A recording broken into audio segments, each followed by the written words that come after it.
Muy buenas noches, hermanos, que Dios les bendiga. Es una bendición poder compartir la palabra en esta noche, en otra ocasión. Vamos a orar y pedirle la bendición al Señor y así iniciamos nuestro tiempo de estudio en la palabra del Señor. Padre, te damos gracias por este tiempo. Sabemos, Señor, que no somos merecedores de tu gracia y tu misericordia, pero tú nos las sigues brindando, Señor, las sigues poniendo a nuestra disposición aún más de lo que nosotros pedimos, Señor. Te damos gracias también porque a pesar de que tu iglesia, Señor, no se congrega, tú sigues orando en tu iglesia, Señor. Y nuestra oración es que a final de esta pandemia, cuando podamos retomarnos, Señor, cuando podamos regresar y abrazarnos y vernos nuevamente, también podamos, Señor, glorificar tu nombre porque podemos testificar de la obra que tú has hecho en nosotros. Padre, queremos pedirte en ese momento que tú nos hables por tu palabra y que tú nos ministres. No somos dignos de ella, no somos merecedores, pero gracias, Señor, porque tú tuviste a bien revelarte a nosotros y hablarnos por medio de tu palabra. Y pedimos, Señor, en esa noche que tu palabra pueda ser no solamente refrescante, pero también confrontadora a nuestras vidas y nuestras almas. Gracias te damos, Señor, por ese tiempo y te lo presentamos delante de ti. En el santo nombre de tu Jesús. Amén. Amén. Mis hermanos, estaba en esos días compartiendo con una persona. Saben que en estos tiempos de pandemia uno obligatoriamente, y gracias a Dios por eso, de una forma u otra somos llevados a una reflexión. Y es saludable, deberíamos reflexionar sobre toda nuestra vida y sobre todo lo que el Señor nos quiere enseñar a través de estos tiempos. Pero comentaba con una persona de cómo a veces en nuestra vida, o por lo menos hablo de manera personal, nos habíamos propuesto tantas metas espirituales, pero no las llevábamos a cabalidad, no las cumplíamos. Por ejemplo, decíamos que íbamos a orar más, o que queríamos leer más la Biblia, o que queríamos tomar un libro, una literatura cristiana y leer más libros, más literatura cristiana, dedicarle más tiempo a ese aspecto de esa disciplina, orar más posiblemente por los unos por los otros. Pero al final de cuentas no lo llevábamos a cabo y el argumento que posiblemente usábamos era el hecho de que no teníamos tiempo. Teníamos muchas actividades, teníamos mucho compromiso en nuestra agenda y se nos hacía difícil entonces sacar 1 o 2 horas al día para cumplir esas metas. Y pensábamos que si tuviéramos más tiempo, lo haríamos. La realidad del caso es que el Señor contestó nuestra oración y nos dio más tiempo. No de la forma que queríamos, pero nos dio más tiempo en nuestras manos, nos dio más tiempo en nuestra agenda, pero no hemos aún así cumplido con nuestras metas o no hemos llevado a cabo lo que nos hemos predispuesto. Por lo menos, nuevamente, veo mi propia vida y digo, no estoy orando tanto como pensaba que iba a orar en ese tiempo, o no he estudiado la palabra tanto como me había propuesto, lo que evidencia en mí que el tiempo nunca fue un obstáculo. La carencia de tiempo nunca fue un obstáculo para yo hacer esto. Fui yo el obstáculo. O sea, mi falta de disciplina, mi falta de disposición, mi falta de dominio propio era lo que se impedía en yo cumplir esas metas espirituales que uno se había propuesto, que yo me había propuesto. Y la realidad del caso es que en estos tiempos el Señor está evidenciando esas debilidades en nuestras vidas. Ya sea que tú te identifiques con mi ejemplo o que tengas otros ejemplos en tu vida en los cuales tú puedas ver que a través de estos tiempos te has dado cuenta de que las cosas no eran tan rectas o no estaban tan bien como tú habías pensado. Posiblemente tu relación con tus hijos o tu relación matrimonial no era tan firme como pensabas. Posiblemente tu propia vida de devoción al Señor, tu propia adoración, tu propia confianza en el Señor no era tan firme como pensabas. Y el Señor está sacando a relucir en nosotros esas debilidades, esas carencias que tenemos en nuestra vida.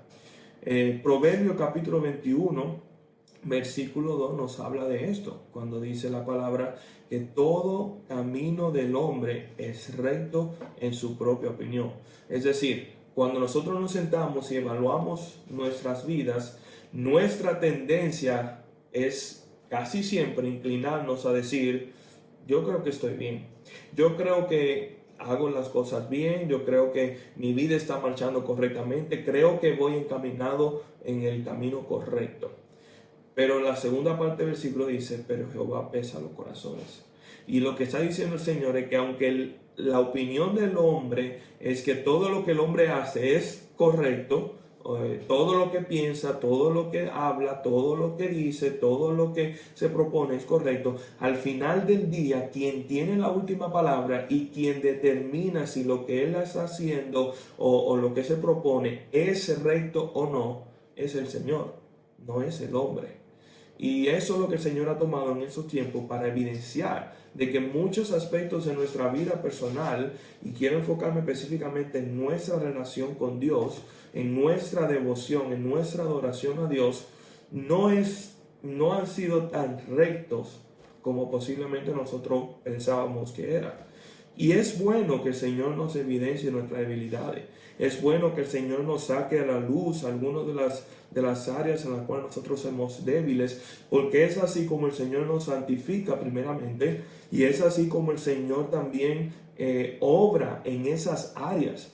Pablo decía, o sea, que cuando Él es débil, Cristo se fortalece en Él, y estoy parafraseando.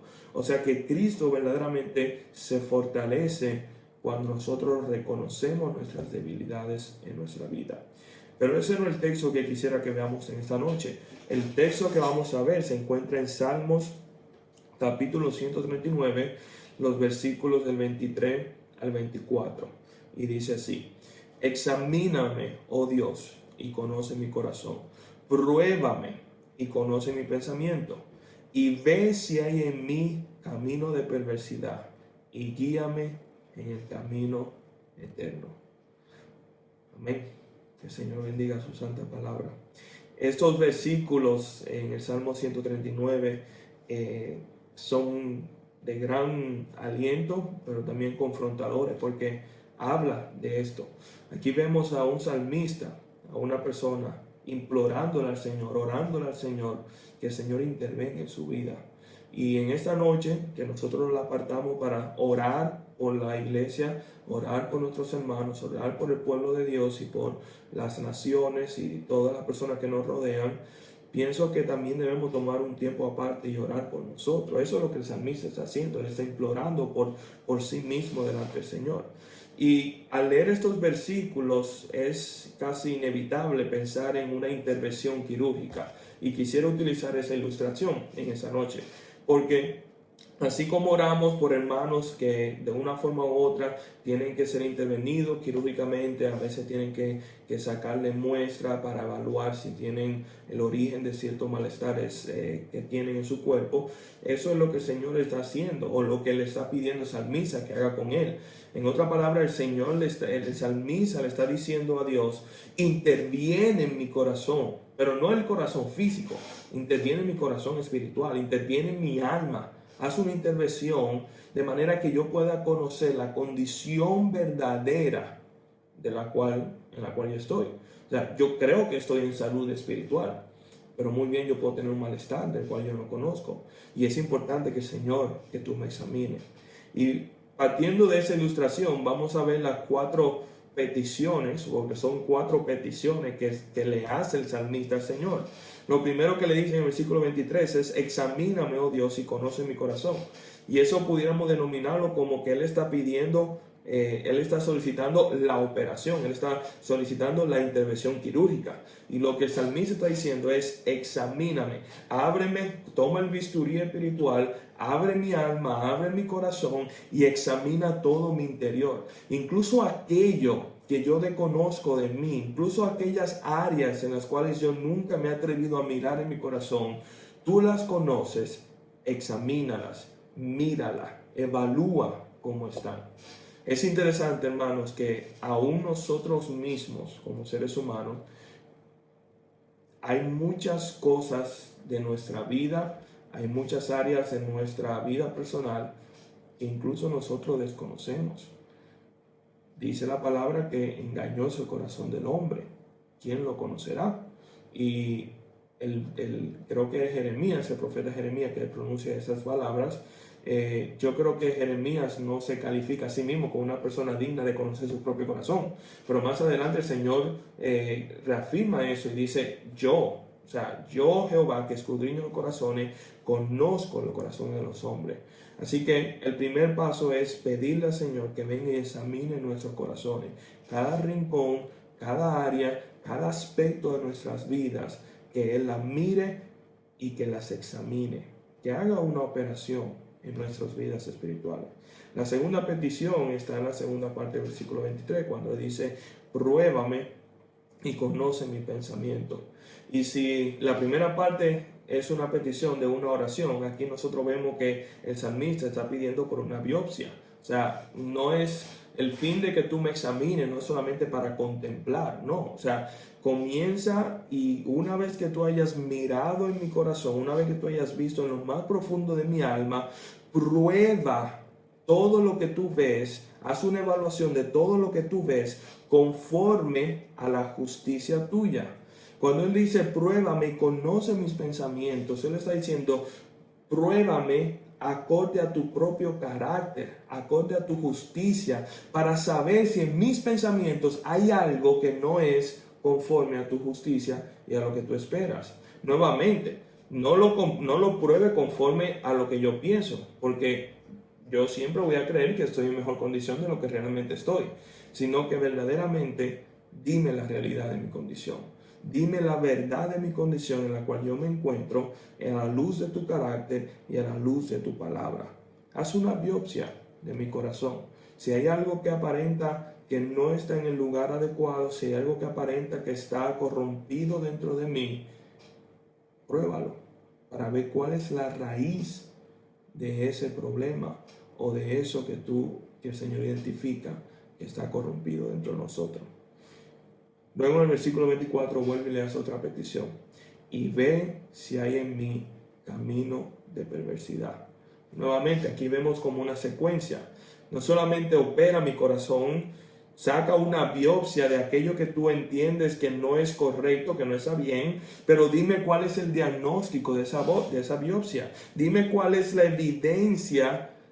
¿Qué dice eso de mí y del pecado que mora en mí? En otra palabra, ve en mí cuál es mi pecado, porque el propósito de eso no es que tú me digas: ah, no, tú estás muy bien, tú eres un hijo que está en salud perfecta, sigue adelante. No, todos nosotros tenemos pecado en nuestra vida que el Señor tiene que trabajar. Hay algunos que son más evidenciados, hay algunos que son menos evidenciados en nuestra vida, pero necesitamos que el Señor venga y vea la perversidad en nosotros y evidencie el pecado en nuestras vidas.